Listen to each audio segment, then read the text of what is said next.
Welcome to the Classy Liberal Podcast. I'm your host, Classy Liberal. And I'm your co-host, Puma. Today's guest is Phalanx. How are you, man? Hey, how you doing? So, Phalanx, what made you want to start a YouTube channel? That's a good question. It's probably just the fact that I had a few ideas rolling around in my head. So if you have a look at the channel, the first video is on Objectivism. And that was basically just after seeing a number of different objectivists debate their positions, and then people arguing against them really poorly. So I read I just read that book by Jonathan Haidt, The Righteous Mind, and that was like, for some reason I just felt like that was the book that put objectivism to rest, if it hadn't already been. So I made that video just because I hadn't heard anyone frame the argument that way before, which was, just that it's not really possible. Objectivism just isn't a possible way of life. So, and from there I've just sort of tried to make videos along those sorts of lines. Like when I think of an argument that I haven't seen been argued, or if I can put something in a way that people haven't before, Alright, so from what I understand from your first videos, though, Objectivism is an ideology created by Ayn Rand, which is sort of focused on the individual, but it's based on sort of people being rational. Do I understand? Objectivism is, yeah. The way I understand it, which it could be wrong, is that it's all about being rational and empirical and logical in your day-to-day life. So it's sort of like they start from a position that says I am, and they sort of branch out from there. So it's like I am. So what is good is my well-being, and what is bad is anything that hurts me in the long run. So obviously they still understand the point of sacrifice and all that, but it's much more hedonistic than any other philosophy that I've seen. To the point, where they say things like, the classic thing that selfishness is a virtue, right? So rational self-interest is a virtue, and that's their sort of position that the best way to live your life is to choose rationally your best, so whatever is in your best interest in the long run. And how is Jonathan Haidt's position contradictory to that? Well, it's not so much that entire book, but the first part of that, he talks about the first rule of moral psychology, which is intuitions come first and strategic reasoning second. So he actually outlines how people often trick themselves into believing that that they have, made a decision based on their own reasoning. The way he puts it is the elephant and the rider. So the elephant is the emotional, intuitive side of a person's mind, and the rider is the person that is the part of the mind that reasons, that gives reasons as to why the elephant is doing what it's doing. So, sorry, it's sort of going on a bit of a tangent, but the point is if you make any decision based on any circumstance that comes up, if you then make a decision, that's usually a mixture of all your intuitions and past experiences and emotions at the time into a sudden reaction, right? And then what you do after that is you rationalize to yourself and to other people with as many reasons as you can come up with as to why you made that move. And so you can the point is that you can very easily trick yourself into thinking you've done something from a state of thinking about it first, and then acting on it. But usually it's the other way around, where you've done something and then you sort of post hoc rationalize why you did that. If that makes sense. That's kind of why I say that the key thing that Adam Smith got wrong was assuming that humans were rational, because they don't go for that first. They always go for the instinct first. Yeah, and it can often seem the other way around. So well, that's just what objectivists assume, right? So they go, I know how to think rationally and logically, therefore I do think rationally and logically in my day-to-day life. And I don't think they realize how much of that is false. And maybe some people have that ability, to uncannily make decisions, or rather, rationally think out every decision before they do it. But just think, in any heated moment, in arguments, in whatever, someone comes up to you and blames you for something, you make up an excuse instantly, and then you come up with all these reasons, these post hoc reasons as to why you might have done something wrong. And none of them are necessarily true or anything, and you've just sort of you've just basically, really, you've rationalized your position. And to go a bit further into that, the reason why that is because that's an evolutionary advantage, especially because we're such social creatures. It's better to have a system that rationalizes what you do to other people no matter what, than a system that makes you do the best choices, if that makes sense. Alright, I see where you're coming from, though. So yeah, when are you gonna debate Raga Ali? Because I know he's taking that objectivism stuff. I totally would. I remember I think it was when he debated Zarathustra's Serpent with I forgot the other YouTuber, the other objectivist YouTuber. I just know him as Charlie. Too. Charles. Charles too, yeah. Yeah, Charles too. That's right. After that, I tweeted at Rucker and said that was the most embarrassing performance I've ever seen, because they just threw out metaphysics. They just went, I exist, and then we go from there. And that's it. They just assume that their existence is rational, their existence is a baseline, and then they just went from there. Without counting the facts, just simple, like everyone could do the simple thought experiment of, okay, maybe I'm not me, maybe I'm not what I think, maybe, so they just came at it from this really, really ignorant perspective. And so I tweeted that at him on Twitter, to Rucker, and he actually responded and got really shitty at me. And in a bit of back and forth, but he just seemed a little bit hostile. So, I'd love to talk to him, to be honest, but yeah, I don't know if that's going to happen. I'm really glad I put down I'm really glad I put down stuff that Puma has no idea about. Is that specifically what you've written as well? Yeah, I wrote down, hey, yeah, we're going to be talking about stuff that I have no clue about. So, Phalanx, how did you get introduced to Jonathan Haidt? That was through Friended. It's always Friended. Oh, I know, it's always Friended, isn't it? That's great. But no, I remember getting into him, into Friended's videos like a year ago, maybe. And then he just kept on talking about Jonathan Haidt in The Righteous Mind. I'm like, oh my god, okay, I'll read it already. So I did, and that was like life-changing, I reckon. That was probably the most important book of my life. Yeah. Did he do it with his amazing titles? Is that how he finally convinced you to read the book? No, that was actually before then. Before he started his title tirade. I'm telling you, it's the most beautiful thing on YouTube right now. It's Branded titles. Oh, I know. It's such a shame that everyone hates it. But all the hate just brings more views. So really. Yeah. I guess you can tell that one from experience. Oh well, yeah. Even if a little.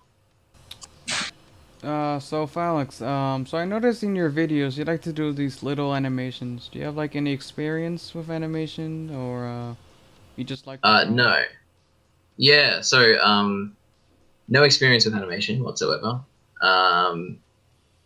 Yeah, so no, in the videos I've added in a few of my drawings. I draw for my videos, but that's the sort of stuff that I do. Like I just started doing that on Twitter one day because I was bored, and then I started getting a little bit of attention, and I was like, oh, okay, attention, cool, I'll keep going.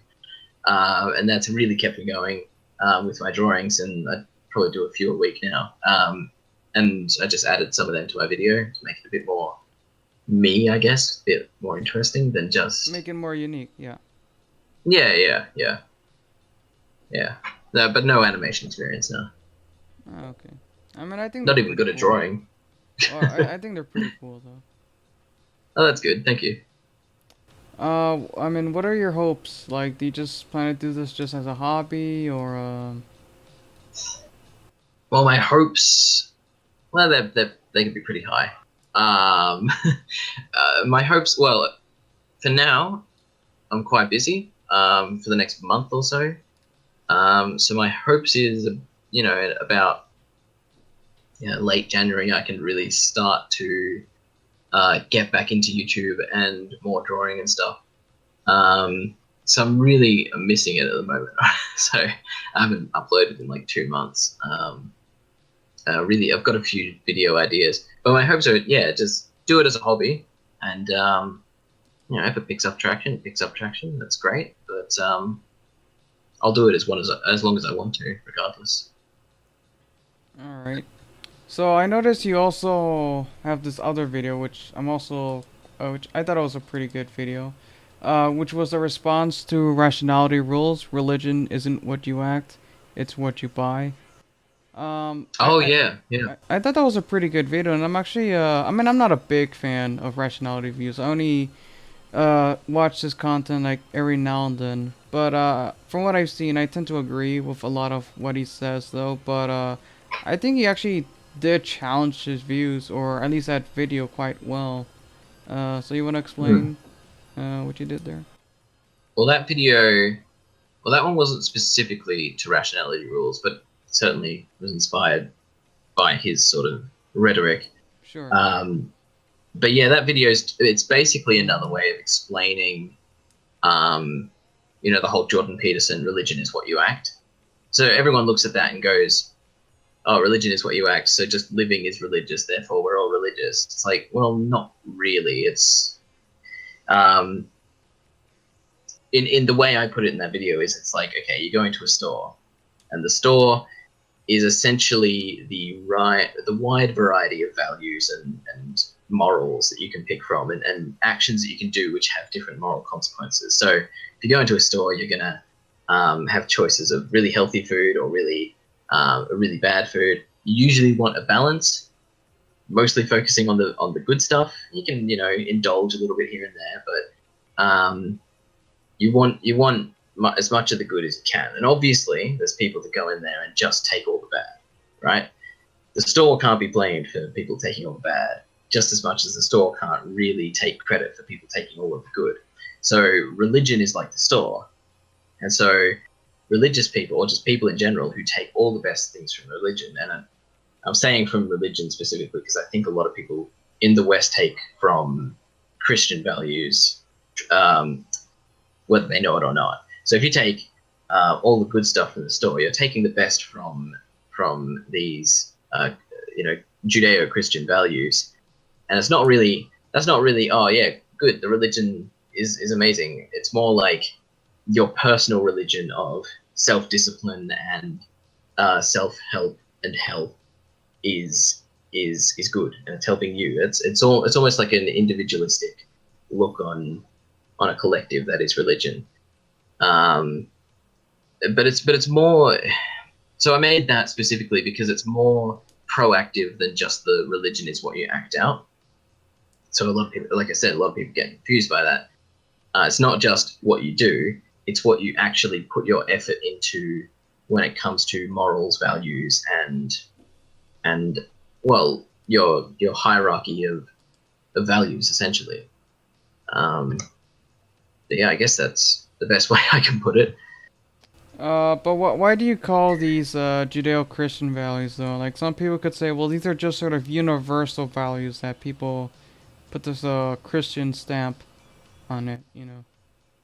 Yeah, well, that's a good question. I think um, work like Jonathan Haidt's work, any sort of evolutionary psychology work, would generally tell you that that yes, we have somewhat innate morality. So we have when you look at moral foundations theory, people have this 6 dimensions of morality, and it's depending on who you are, you have different sorts of focuses and beliefs. You know, like liberals are more towards the care harm, um, conservatives are more towards authority and sanctity, that sort of thing. Um, yeah, so you could, in a way, say, okay, you've got these moral values, all these different dimensions, and what I would then say is that religion. It's not like religion came up with this stuff, but religion codifies it into into something like the Bible, which is essentially the amalgamation of all these different, pretty much all these different values in one form or another, and condenses it into something that is easily digestible and can be broken down into things like memes that are passed down through cultures. So, simple thing of that is just you look at the memes of like the meme of forgiveness, things like turn the other cheek, all these very simple things that have come through from religion. It's not like religion came up with those, but religion codified that which was already somewhat innate, if that makes sense. Essentially making it more digestible, and then adding in the supernatural sort of elements to it is more like giving it an overarching structure. So that's sort of the way I see it, like just off the top of my head. Anyway, Alright. I hope that answered your question, though. So, are you like some sort of like advocate for religion? Because I'm not even sure what your position on religion even is. I'm not sure. um, I'd say, okay, like I said, I am actually not sure. I'm always figuring this stuff out. There's a lot I'm still sort of working through. That's why I'm not really aligned at the moment. But I think I can pretty safely say that I am an advocate for, essentially on a societal level, I'd be an advocate for some kind of religion. Just on a societal level, not on a not necessarily on an individual level, but that's sort of the same thing. So if everyone or most people have some sort of shared religion, I think that's generally a good thing. It's sort of like a national identity. I think that's a good thing as well. But I'm certainly not pushing for orthodoxy, and I'm not saying that everyone should be Christian or go to church every day or anything like that. It's a lot more complex than that, but generally I see on a societal level, religion is a generally good thing. So, how do you respond to like people like Richard Dawkins or Sam Harris that they say, well, it's not a good thing. In fact, it's detrimental to society. Can we all tip our fedoras right now? Yeah, I'm getting to that stage. Hang on, I'm just gonna get no. Well, Sam Harris is an interesting one. I think the best way of thinking about that, like, the way I see Sam Harris is as a 16-year-old who's just discovered that religion doesn't exist, and he's hell bent on telling people that Jesus wasn't real and God is not some dude in the sky and he's not real. And I'm just saying that because that's how I was when I was 16. And what I would say to people like those is I think they don't realize that they hold something like scientific truth to such, or just truth in their eyes, to such high esteem that it is basically a religion in and of itself. And I think that's where I would also bring in something like Jordan Peterson's idea of truth, which, if you don't know, is more about something is true if it helps society or if it helps humanity as a whole. So it's good to make that distinction, because something like, a Sam Harris truth might be quite damaging, even though it's strictly true. It's not helpful at all to society, or even necessarily to individuals. I think, oh, go ahead if you want to finish your thought. No, you're right. But okay, so I don't remember who said this, but someone said that you can say that we don't have free will and say that everything's predetermined, but if we think that we have free will, we tend to make a lot better decisions. Yeah, and that's what I made my other video on, which was metaphorical truth and free will. That's probably the biggest example I can come up with, because it's like, if you think of it scientifically, there's a really good case to be made that we actually have no free will. You think everything's just a chain reaction all the way back from the Big Bang, and it could only have gone one way because that's the way it's gone.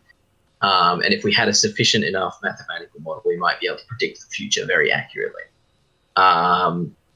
But if you tell people that, their life is predetermined, then they're just going to vegetate.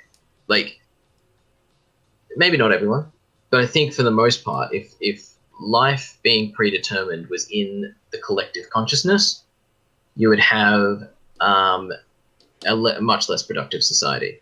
You'd probably have huge existential crises as well.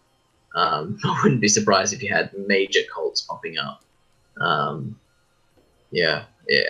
just don't think that would be good. So that's the distinction I'd make. If you hold something like scientific truth to the highest extreme, which I can understand why you'd do that, it ends up being detrimental in the long run. And I don't think we should, do that so lightly and throw out all these helpful fictions, is another way of thinking of it. I mean, I'm not sure about that. I mean, I sort of stand from the views that, like, I would much rather take an unpleasant truth than than a pleasant lie. No, you wouldn't. But well, I just want to ask: are you a nihilist, or would you call yourself a nihilist? no, I wouldn't call myself a nihilist. Okay.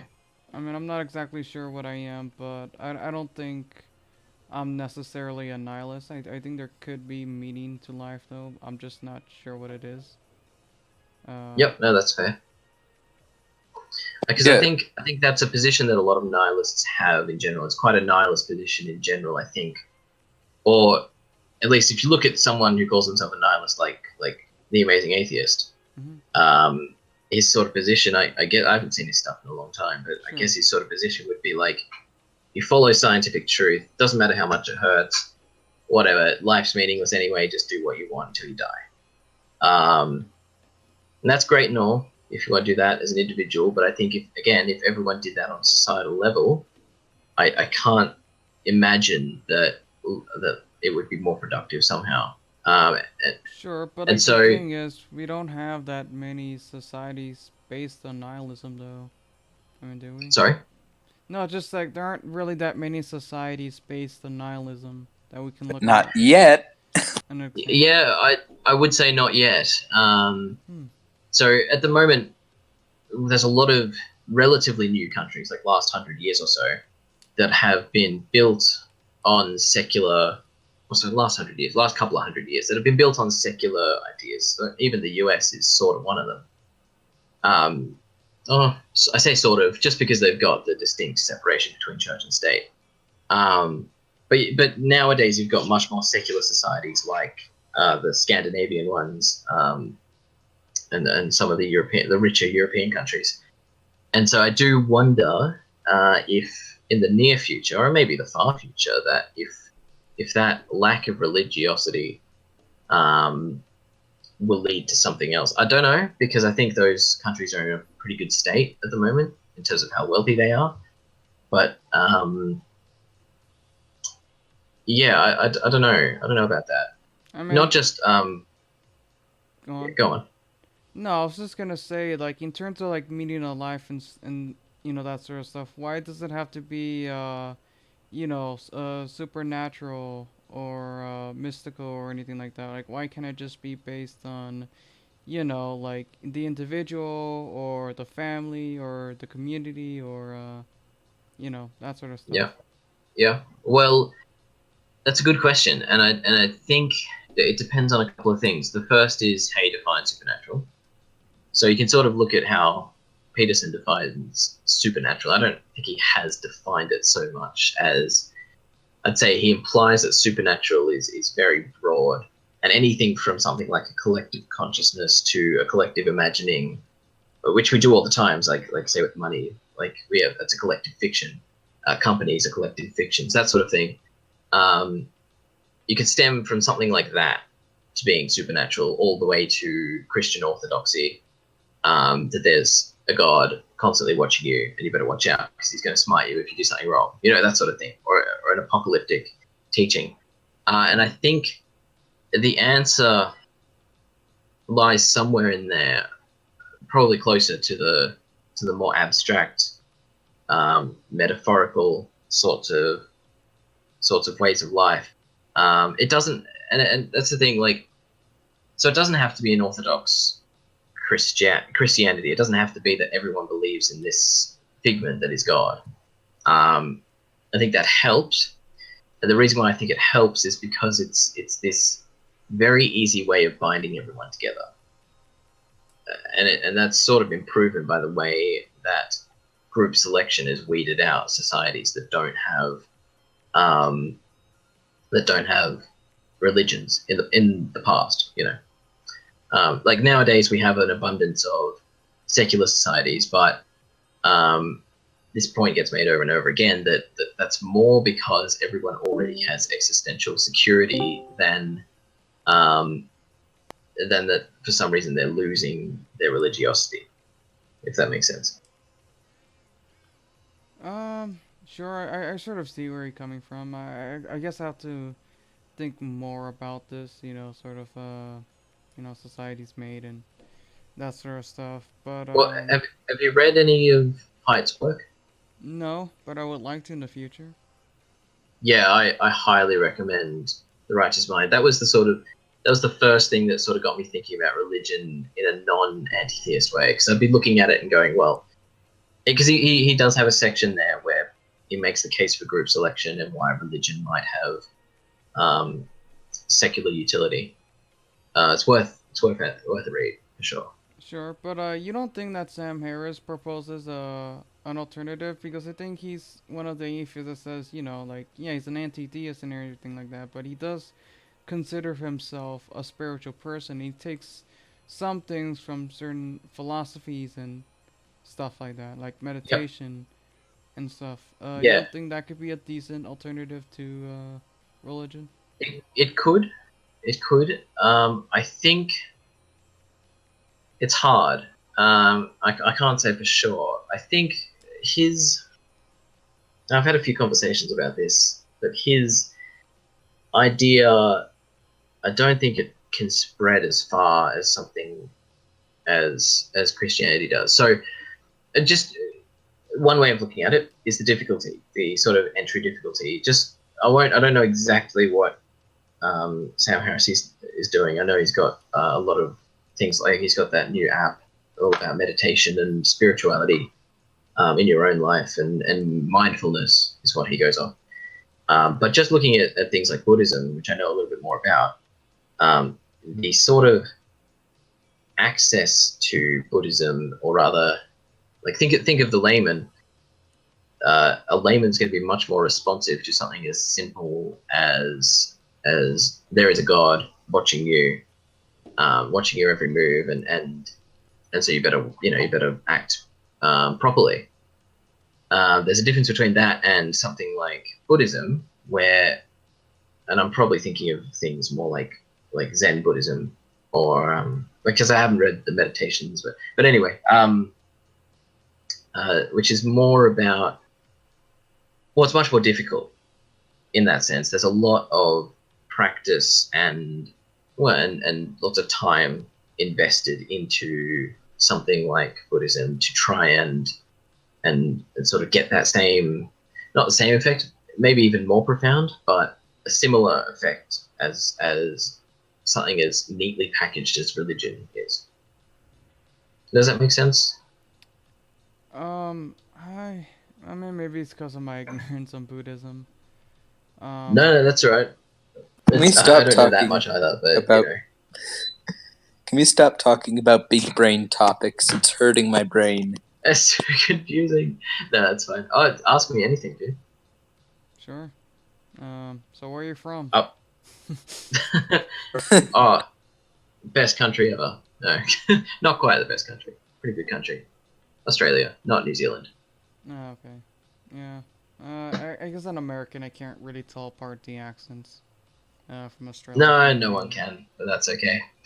All right. So what do we need to do to not get into the people who pronounce Aussie wrong? Sorry, you cut out for a bit there. I'm going in the Aussie wrong soup, aren't I? Say that again, Aussie. Aussie. You're close enough. That's good enough.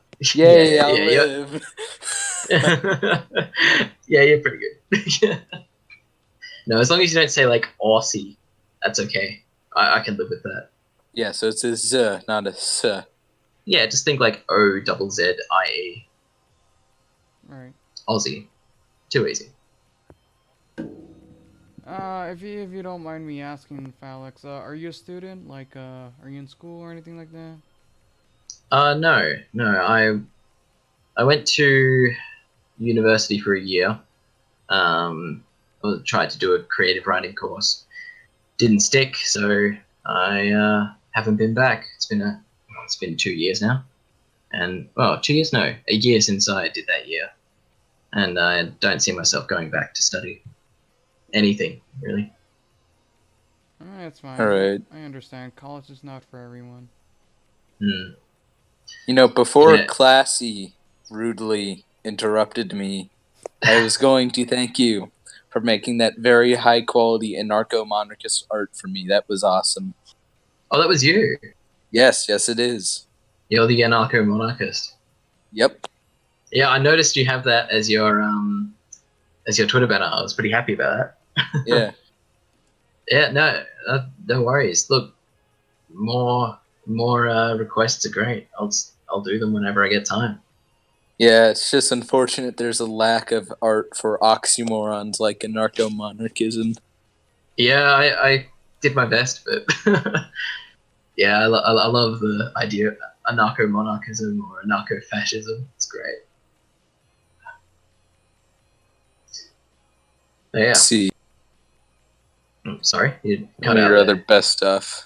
I grabbed some stuff from your Twitter just to show Classy, because this stuff is just... Sure. Oh yeah, Let me see if I yeah. can I have that one. maybe post one of them on screen. Breaking. Cat mothers still exist. All right, I'll post. Tragic. Say expert. Absolutely horrifying. Yeah, I made that one for Pragmatic Culture. He did a stream with Ghost of Watts, and they started talking about, the classic sort of cat mother religious types, or spiritual types. You know, if you want a great source for comedic art, what you should do is do art for Sargon's D&D streams. Those are... I don't care who does them, because they're beautiful. I have actually, I've contemplated doing that, but when there's ritualist involved, that's a bit hard to trump, That's fair. Yeah. Also, I'm not sure how much I agree with this one. Oh, come on. If you play Pokemon, you're not a gamer. I'm sorry. That's probably my most political opinion. Pokemon is not for gamers. Well, Same as Skyrim. let's see. There's got to be some that I actually disagree with. Yeah, I used to play Pokemon when I was 8, but I haven't since then. Well, that's good enough for me. Let's see. Minecraft, well, I guess that fits in the questionable zone, but Sega titles, they really deserve Hey, I to be in I there. didn't do most of that. I just did all the rearranging there. Yeah. Yeah. No, sorry, we kind of went off on a massive tangent there, though. That's fine. Classy, if you have more you want to ask, I've got plenty of time, so yeah. Let's No, no, be no. honest. Hmm? This is just Classy's secret way to get an interview with Sitch and Friended. This is his breakthrough. No shit. Well, I mean, He's gonna Everyone the knows. friended's pretty open anyway. You should just try it. Try asking him. He'll talk to anyone. Can we drag Sitch kicking and streaming into this, or is that never gonna happen? Bring A Sitch, PSA PSA Sitch. Stitch. I mean, I don't have his Discord, but maybe another time if I can get him. Yeah, all right. Maybe one day. Yeah, we'll see. Yeah, one day. Better yeah, no, draw art of that, by the way. pull him into the video. Whoa. Oh, I could actually. Working on a couple of others, but no. If you've got any questions about political stuff, like not just philosophical, but I mean, anything you want to I talk can about. ask a basic simpleton question. Like, what do you politically affiliate yourself with? Well, as I said before, it's it's not so easy. I think the best way is just to say centrist. It Centrist used to be- scum. Oh, I know, it's terrible. Bloody fence sitter. I want half a genocide. But it used to be quite lefty, quite liberal. And so you could say I'm being pulled to the right, but I think it's more that I'm understanding the right more. So I don't think I agree with their positions any more than I really used to maybe 6 months ago. But I just understand where they're coming from a lot more, and I understand the whole spectrum. So this is something that it pisses me off quite a lot, actually. When people assume to know different things, assume to know other people's positions on the left or right, or mischaracterize them so badly that there is no understanding at all. Classic example is just when people on the left think that people on the right want a white ethno-state, or conservatives just want, a Christian theocracy. And that everyone on the left that I don't like is a socialist communist bastard. Yeah, exactly. Yeah, that's exactly right. And until people understand that that's not at all accurate of the majority of people, we're going to be stuck like this for a while, I think. I mean, doesn't your country have a few like alt-righters and like Antifa types? Not in the same way. I don't know about alt-righters. I think there's this very tiny Melbourne group, like with 12 people in it or something, that call themselves neo-Nazis. We've had, like, when Milo Yiannopoulos came, when Jordan... I don't think Jordan Peterson's come, actually. No, but when Milo Yiannopoulos came, we've had tiny Antifa rallies or just big protests of lefties, but nothing like you've got in America. Yeah, it's not as fun when you're protesting a guy who has $2 million in debt. I'm still wondering how it got that bad and how he owes money to Ian Miles Chong, of all people. I think it's pretty easy. You just have to look at how smart he is, and it sort of goes from there. My point is, he's an idiot. I used to like him, but he's really not that clever. Getting yourself in debt to own the libs. Epic stuff. Oh, that's always Epic fun. stuff. Yeah. No, Milo Yiannopoulos is a funny one. Just how he is now. It's a bit sad, really. No, go on, sorry. Yeah. I wrote down that I probably shouldn't ask this, but screw it. Screw your optics, I'm going in. What do you think about Sargon's Patreon getting banned? Oh, yeah. Interesting. I mean, I think I'd probably agree with, or you'd probably agree with me. I'm just assuming your position. But, yeah, I think it's pretty atrocious. I don't see how in any way it was fair. I'm one of those types that are like, okay, if you've got hate speech rules, sure, that's fine, but you have to clearly state and clearly and equally enforce. And if you do enforce, a warning system is nice, and something from 10 months ago that's just been picked up off the site, whatever, is absolutely ridiculous. In my opinion, yeah. when it comes down to it, with what's happened, it's just been amazing how many hypocrites have kind of been exposed from this. For one, you have a whole bunch of left-wingers getting offended that he said the N-word at white nationalist.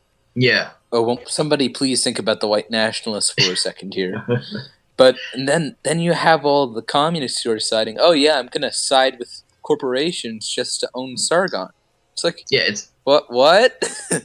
yeah, and you've just put that up, but it reminds me of that Stone Toss comic. Absolutely, it's just absurd. Like, where do you get off on it? But also just the ramifications around that. I know a lot, like hundreds, thousands of people have stopped supporting people on Patreon. I haven't. I'm still supporting a few people, and I haven't stopped because I still want to support them. Sure. And I don't think it's a good idea to jump off onto some random platform or just jump off at all until something else gets sorted. So you must have seen Jordan Peterson and Dave Rubin are working on something. Yeah, I hope that goes through well. Well, actually, I haven't seen that video. What were they talking about? Because I haven't seen that video yet.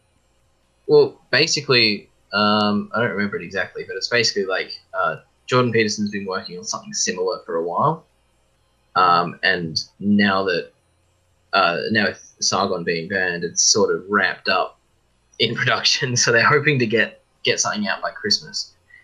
That's basically a Patreon alternative with some different features. They didn't really talk about it too much, but it's like, I think if a Patreon alternative comes from anywhere, it should come from people like them. Sure. Yeah, because you remember what happened with Patreon, and then what was the other one? Subscribe Star. No, before that one, Make a Support. And that seemed like it was a scam or something. And then everyone jumped on Subscribe Star, and that got pulled already. So it's like, I don't think it's a good idea to just jump the gun too soon. I mean, we should, but considering there's no alternatives for the moment, I'm waiting, and I think you should probably do the same if you want to support the people you're supporting on Patreon. Yeah, that's the issue. Is like, do you want to stand uber principle and say no, I don't want to support Patreon with this, or do you want to? And by doing that at the same time, you'd also be abandoning support on principle. It's like a huge conundrum you got there. Yeah, exactly. You've got you're right. It is a conundrum, and I think a lot of people have made that choice. And you can see there's thousands of lost support, like thousands of dollars lost from Patreon now. Well, I just hope it isn't in vain. I hope they do get a new platform, and Patreon will get the message regardless if that platform becomes a success or if nobody really uses it. Yeah. If people like Ruben and that's the thing, right? So there's two things that could happen. The first is that they make something that works and is good, and everyone uses it. The second is that it could go the same way as Gab or Patreon, where all of the people who have been sort of the victims of this censorious culture are the ones that flock to it and dominate it for a while. So you look at Gab; it's essentially dominated by the extreme, or the more extreme right and conservatives that aren't really wanted on Twitter. And so you sort of get like two separate echo chambers. Like Twitter's the very lefty sort of bubble in comparison to Gab. So I don't really want that to happen with Patreon and whatever else comes out of this. I'd like it if they're gonna have to make it's gonna be very controversial. Like, do they want to have a principled sort of anyone can come in here and Yeah. do their thing, or they're gonna have to say, okay, people can come in here, but we don't tolerate certain dissident views and stuff like that. Yeah, well, this is why I'm glad that those guys are doing it, because I trust them to make the right decision. I don't trust some random company that I don't know, like Subscribestar. Like, I'm sure they're fine, and they're probably going to be the opposite of Patreon as much as they can, if they can get back some payment rights. But yeah, no, it's certainly going to be tricky. I'm just glad I'm not the one driving, to be honest. But the other point I was making is, the fact that Jordan Peterson and Dave Rubin are on it means that half the people that are using Patreon won't use this new platform when it comes out. There's so many people that hate Jordan Peterson and just anyone from the intellectual dark web that they wouldn't use something like that. Just not support them. Hey, Classy, do you agree with that?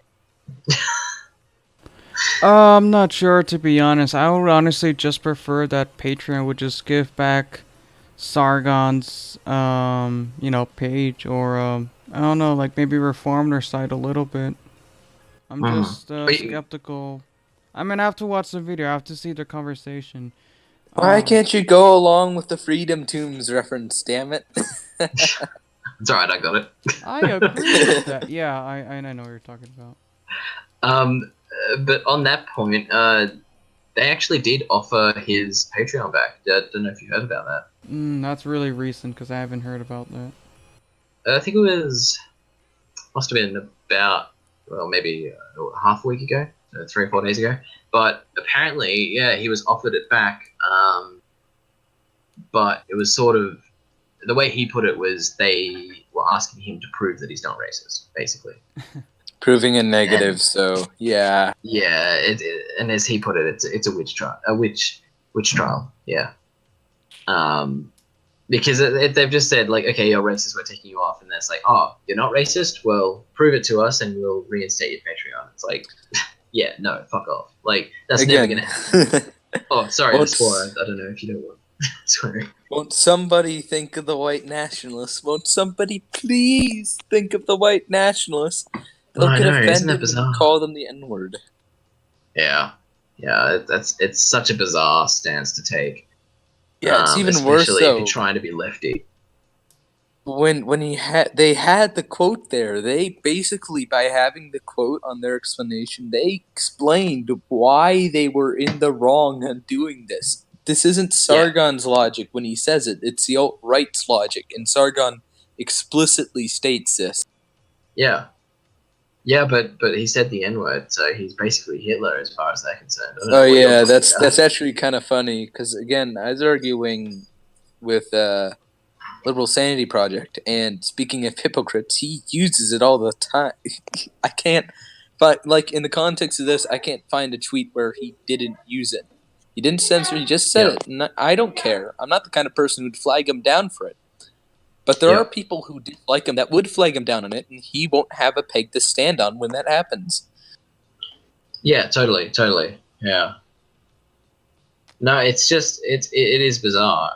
And you're right. The just as you were saying before, there's been a lot of hypocrisy coming around from that, and I think most of it is just Sargon hate. Like, it's cool to hate Sargon, right? So. Yeah, hating Sargon's new punk rock, isn't it, Christy Winters? yeah, and now you've got the Internet Blood Sports gang on him, That's actually the interesting thing. After, I don't remember what it was, but I think the last time Sargon engaged with them was the last time I've seen them had any influence on anything. Maybe it's just who I'm following on Twitter now, but I haven't seen them do anything recently. I was promised that Sargon would be thoroughly destroyed, Jim. You haven't really delivered. I haven't really been following the drama, but I've had the same impression. Like, they've just sort of, I don't know. If you ignore them, then you don't really get any of it, and then it's peaceful. It's great. You just stick Yeah, away from the it's drama. like, It's all good. Like, you see, they have no power.